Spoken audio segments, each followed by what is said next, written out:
কনকনে শীতের রাতে যখন শীতের কষ্ট সহ্য করা কঠিন, তখন এক মানব দরদী ব্যক্তি অসহায়দের পাশে দাঁড়ালেন। পদ্মশ্রী করিমুল হকের উদ্যোগে জলপাইগুড়ির দেবীপুর গ্রামে শীতবস্ত্র বিতরণ করা হলো। এই মানুষটি, যাকে সবাই অ্যাম্বুলেন্স দাদা হিসেবে চেনেন, নিজের বাইকে অ্যাম্বুলেন্স বানিয়ে বছরের পর বছর বিনামূল্যে অসহায়দের চিকিৎসার জন্য হাসপাতালে পৌঁছে দিয়েছেন। এবার শীতের কষ্ট কমাতে তিনি নিজে কম্বল, সোয়েটার এবং চাদর বিতরণ করেছেন। তিনি বলেন, শুধু চিকিৎসা নয়, শীতেও আমি মানুষের পাশে থাকব।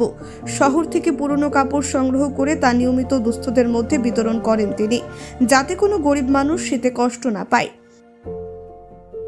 এলাকার মানুষ করিমুল হকের এই মানবিক উদ্যোগ দেখে আবেগ আপ্লুত।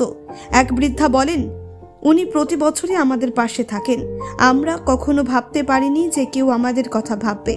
করিমুল হক প্রমাণ করেছেন, সাহায্য করতে হলে ধনী হতে হয় না, বড় মন থাকতে হয়। Bureau report, Bangla digital TV. আজকে শহর থেকে পুরোনো কাপড়গুলো নিয়ে আসি। সেই কাপড়গুলো আমি আনন্দপুর চা বাগানে দিলাম। প্রচুর লোকের ভিড়, অনেক চাহিদা, প্রচণ্ড শীত, ঠান্ডা। আপনারা যদি এরকম পুরনো কাপড় কারো থাকে শহরে, আমাদের ডাক দিবেন।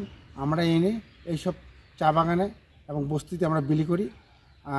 এবং কেউ যদি শীতবস্ত্র, কম্বল টম্বল দিতে চান, নিশ্চয়ই আপনারা আমাদের দিবেন, আমরা পৌঁছাই দিব। তা আজকে যেসব কাপড় নিয়ে আসছি সবগুলোই বিশেষ করে শিলিগুড়ি থেকে, কিছু জলপাইগুড়ি থেকে নিয়ে আসছি। এই কাপড়গুলো আজকে আমরা এই আনন্দপুর চা বাগানে দেবীপুর দেবী লাইনে দিলাম আর কি।